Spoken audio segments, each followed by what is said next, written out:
Cei cu Andy sunt cel mai mare farsor, prințul farselor. Cei cu Andy sunt prințul farselor. Toată lumea din oraș, de la familie la colegi, toți știu farsele mele. În afară de Lori vreau să vă păcălesc, să bat toate recordurile. Cei cu A spune cei cu Andy sunt cel mai mare farsor, prințul farselor. Spune, spune, spune cei cu A, spune cei cu Andy. Premiul pentru farse. Știi ce am învățat despre showbiz? Vino înapoi, o să te prind, farsorule, vino înapoi. Tu pe mine? Cine vorbește așa? E o chestie să fii popular. Uite-te la mine, de exemplu. Nu te înțeleg și nici spectacolele astea prost făcute. Despre ce vorbești? Ești dependent de ele. Întotdeauna mi s-a părut că ești obsedat de ele. Dar ca să mă aduci aici pentru o filmare în direct, este fără îndoială primul semn de demență.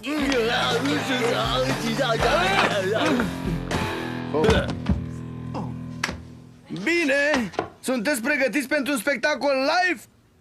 Da! Asta îmi place să aud, bine! Wow, e foarte bine! Wow, wow, wow, wow, wow, wow, wow! Frate, ce este vorbăria asta ieftină? Am nevoie de un voluntar pentru spectacolul din seara asta. Cine vrea să participe? Aici, eu! A aterizat demența. E trist. Hei, fac asta doar pentru a mai face o farsă, măi, înțelege? Da, sigur. Bing! Știi ce e asta? E timpul să-ți iei medicamentele. Cred că am văzut pe cineva care se oferă acolo. Vino să ne ajut să facem un spectacol magic. Cum te cheamă? Andy Larkin. Atunci, Andy Larkin, mergi pe scenă ca să iei parte la cea mai magică experiență din viața ta.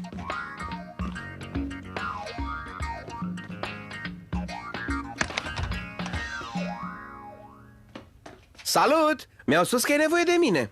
Baftim? E cumva o glumă sau încerci să fii amuzant? Nu?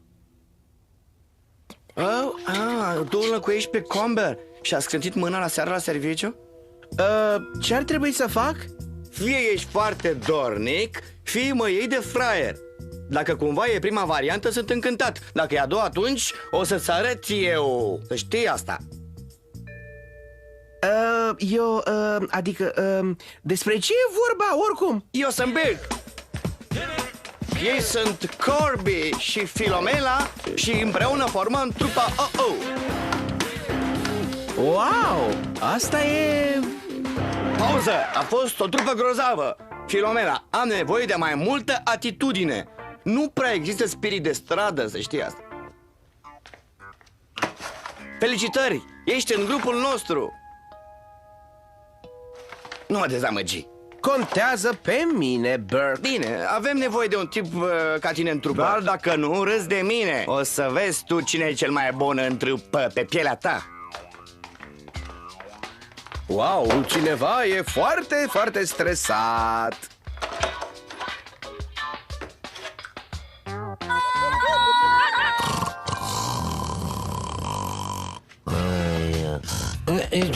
Ce? Ce au? Bună și fiți bineveniți la televiziunea din East Gickle. Bine, mergând spre dreapta, vom vedea calendarul de artă al comunității, dar mai întâi avem un moment special. Andy, dacă e așa plictisitor, o să-mi explodeze capul. Răbdare, dragul meu mâncător de gogoși. Spectacolul e pe cale să înceapă. Ce ai făcut? Sunt cu mine cei de la Oh No's. Ăștia sunt OO.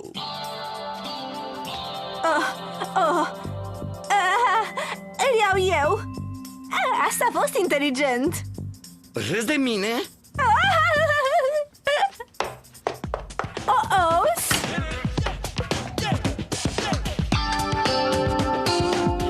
Da! Ce?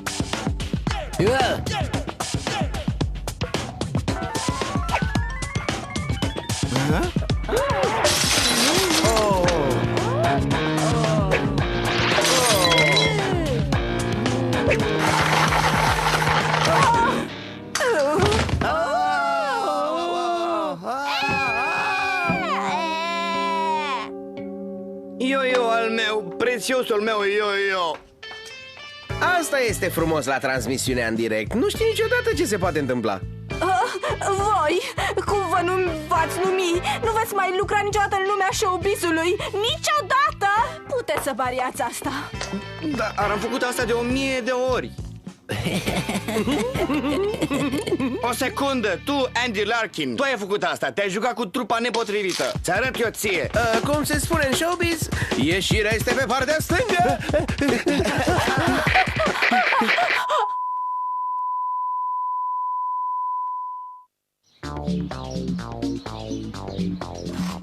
Ei, dacă și cei de la S-Geckel au început să facă greșeli, ce urmează? Să vedem cum cad fetele care merg pe sârmă? Serios, Andy, e una să faci o farsă și alta să faci una în direct ca să vadă toți vecinii. Nu voi mai putea apăra la întâlnirea de caritate cu jucării pentru copii. Ia fiți atenți! Andy Larkin a făcut câteva farse la o televiziune locală, crescând rata de vizionare a spectacolului. Le-a plăcut? De ce nu? Au fost yo-yo răzburătoare, un personaj negativ și unul pozitiv. Eu am fost pozitiv. Jen, cred că au venit iubiții... Nu prea sunt genul tău, nu, Jen? Nu sunt iubiții mei. Sunt încă 3 în față. Au pancarde pe care scrie că Andy Larkin e un geniu. O să chem poliția pentru că sunt nebuni de-a binelea. Inteligenți? Trebuie să merg la fanii mei. Hei, nu ți-ai primit încă pedeapsa? Îl urăsc când face asta. Wow! De altfel, trebuie să recunosc că nu sunt uimit de fanii din fața casei tale. Asta e ciudat. Farsorii nu au fani, ei au victime. Te-am văzut de multe ori făcând farse, unele chiar grozave. Dar asta a fost neașteptată, mai ales că a fost dată la televizor, nu-i așa? Nu-i mare lucru, nici cel mai mare farsor nu ar face așa ceva. Este flatant, numai că pune cam multă presiune pe umerii mei. Vrei să zici că... Ba da, e momentul să mi se înmâneze marele premiu al farselor. Te-am văzut pe internet. Da, cine nu te-a văzut? Despre ce vorbești? Cineva a descărcat pe internet programul ăsta și acum este cel mai vizitat program. Cel puțin săptămâna asta. Poți să-mi dai un autograf, te rog? Wow, Andy, ai reușit! Acum, ce mai urmează?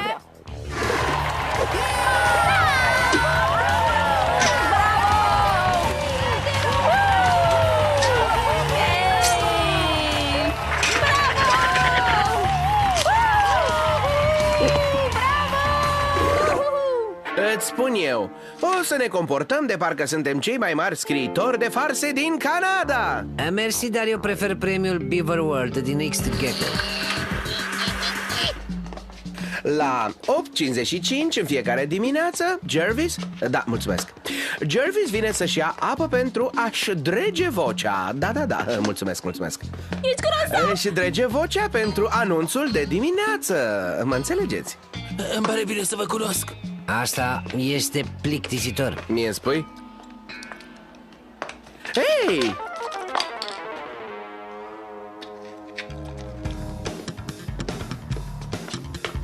A? Ești cel mai tare cu farsa asta, amice. Exact cum a zis el, cel mai tare. Bine, trebuie să plec, băieți, e cam aglomerat.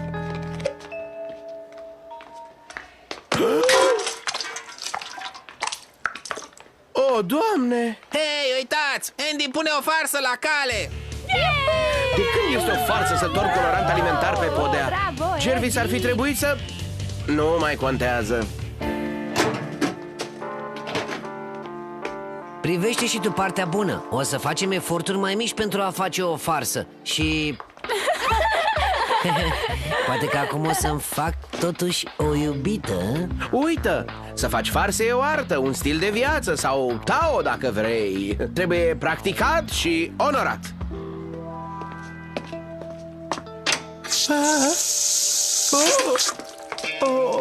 M-am mutat. a fost un accident. Farsa ar fi trebuit să-i coloreze gura lui Jervis în verde pentru o săptămână. Hei, glumețule, ai văzut pe undeva fusta mea de majoretă? Cum a ieșit asta din camera ta? Cum a ajuns în rucsacul meu și mai ales cum a ajuns colorantul pe podea? Asta chiar este un mister. Fraier de clasa a doua.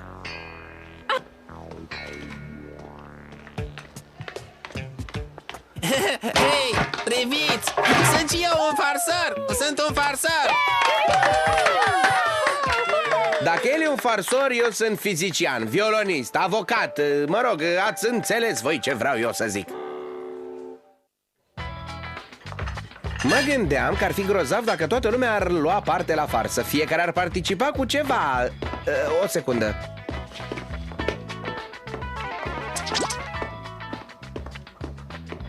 Cum ai făcut asta? Aș prefera să nu spun. Având în vedere cum se comportă oamenii acum, aș ajunge la știrile de la ora 6. Vrei să-mi dai resturi de mâncare? Ți-arăt eu ție! Niciodată! În ce lume trăim dacă un puș lovește cu piciorul o cutie de gunoi, iar oamenii zic că asta e o farsă? Într-adevăr e trist. Uite, Andy, e din partea casei, ce zici? Glumești? Și eu care credeam că nu mă simpatizezi având în vedere toate farsele. Da, ca apa pe sub pod. Ești o mare vedetă și asta e foarte bine. Pentru mine e bun, bine. Cum rămâne cu lovitura specială? Doar VIP-urile. Persoanele adiacente sunt excluse, înțelegi? Da, știu, până la urmă celebritatea nu e rea.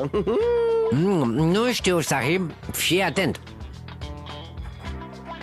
Mi-a zis că e liber mai târziu, poate că vrei să încerci din nou farsa cu fântâna. Vrea să-i fac o farsă? Asta nu iese. Ideea e că nu e o farsă dacă el vrea să fie păcălit. Mănânci tu murătură? Nu. Hei, Larkin, ne-am gândit la niște farse pentru tine. Nu trebuie, eu n-am nevoie de... Noi vrem și în plus insistăm. Și oricum ale noastre sunt la fel de bune. La fel cum sunt și ale tale. Poate chiar mai bune. Măzăre pe jos în clasă. Coși de banane în sala de sport. Să te strecori în spatele cuiva cu, știi tu, o pungă de hârtie. Carne tocată de la cantină. Nu. Ei, Lori, știai că am apărut la televizor? Da, am văzut ce ai făcut. Și cred că vrei un autograf, nu-i așa? Burke, e vărul meu, așa că ai pierdut. L-ai umilit. Păi, era în rețeaua locală și făcea șmechirile alea. Eu, nu eu l-am umilit, crede-mă. Din cauza ta a trebuit să renunțe și a pierdut și bursa pentru școala de circ. Nu știam că e vărul tău. Crede-mă că dacă știam că e vărul tău... Ce ai fi făcut? Nu ai fi făcut o farsă? Nu o să te schimbi niciodată, Andy Larkin.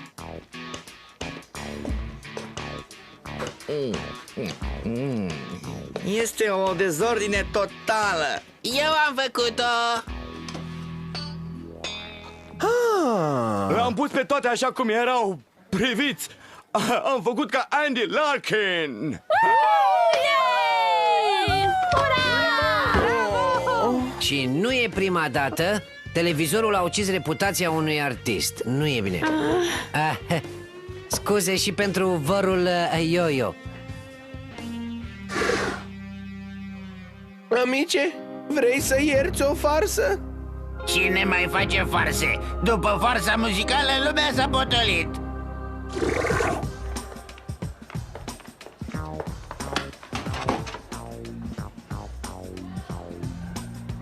Ce? Sigur, mi-a plăcut, și mai ales victima, dar totuși n-aș face așa ceva de vizibil, totuși. Toți fac niște maimuțăreli din farsele mele. Cred că e ușor, nu? Numai că eu m-am străduit ani întregi. Acum că toți le fac, care mai ar fi scopul? Ai, nu realizezi ce spui. A fost o zi lungă. Propun să mergem la un film să ne mai liniștim puțin. Amice, toată lumea merge să vadă Mici 17 grădinarul. Nu e cazul să stai la coadă pentru aceste Yahoos. Mr. Larkin și invitatul. Vizionare plăcută. Hei! Putem intra și noi? Sunt sora lui. Scuze, nu se poate. E în regulă, sunt cu mine. Nu, ei, nu. Da, Sigur că da. Așa mai merge. Nu e hârtie. Amice, popcorn în toaletă? E absolut... mă rog, nu mai contează. Știi că lumea îmi spune că sunt ca Andy Larkin. Ăla de pe tricoul tău e un păianjen? Ți-am făcut-o, vezi? Farsele sunt viața mea. Păcat că și gândirea nu este naturală în cazul ei. Orice ar spune ceilalți, eu știu că pot conta oricând pe Jane. Corect, sunt sora lui Andy Larkin. Știți voi, marele farsor. Ha. Jane tocmai a admis că e rudă cu mine? Păi dacă vrei să-ți fie bine, te-aș sfătui să-mi dai toppingul de brânză bun, nu chestia aia ciudată pe care o dai tuturor.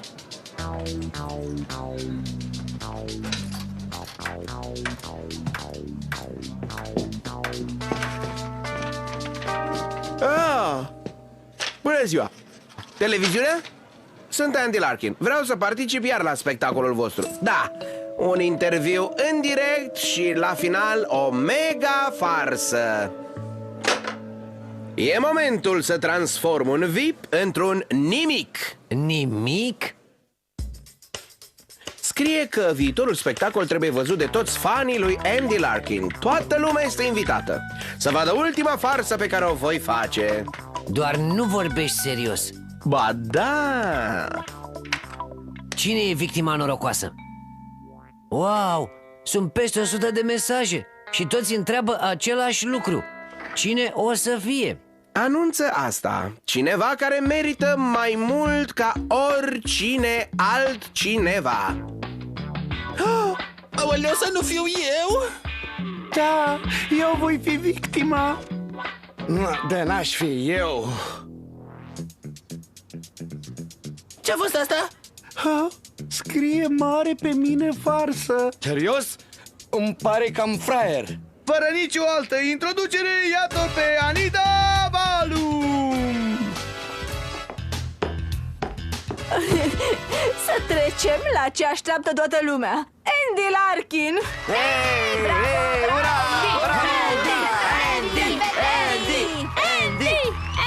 Sunt oare pregătit să închei cariera de mare farsor?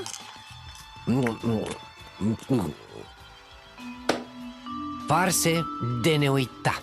Farse de neuitat? Scuze, dar nu sunt bun de nimic în momente de tensiune ca ăsta, de exemplu.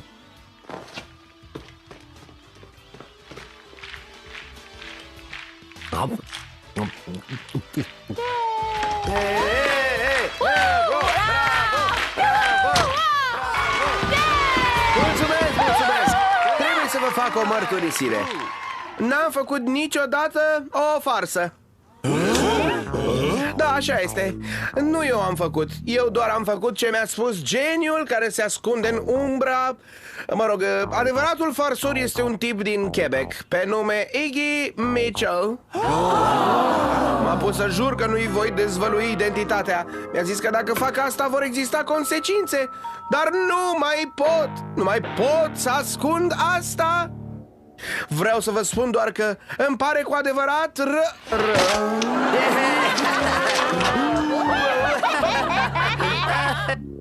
foarte amuzant, Iggy.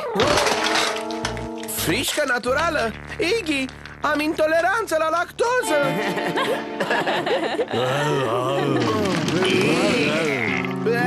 Bine, crevete. De ce mă chinuiești, Iggy? Wow, nu! Sunt slab! Iggy, iartă-mă! Cred că îmi place tipul ăsta, Iggy Mitchell. Cum? Nu mai suportăm. E crud ce face Iggy Mitchell cu bietul Andy. Noi plecăm. Să plecăm! Nu, stați, nu mai suport, Iggy, te rog, oprește-te! Mai nu vă simțiți bine? Au plecat cu toții. Bun, am reușit. Trebuie să strâng mâna, Andy. Să-ți faci singur o farsă și să spui că e altcuiva, asta e chiar tare. Doar pentru a putea face asta în continuare e bine. Mulțumesc! Puteai totuși să nu exagerezi cu crevetele. Am fost cel mai grozav yo-yo, iar acum totul e pierdut, numai din vina ta. E normal. Să fii o vedetă e ca și cum mai fi un yo-yo. Câteodată ești sus, altădată ești jos.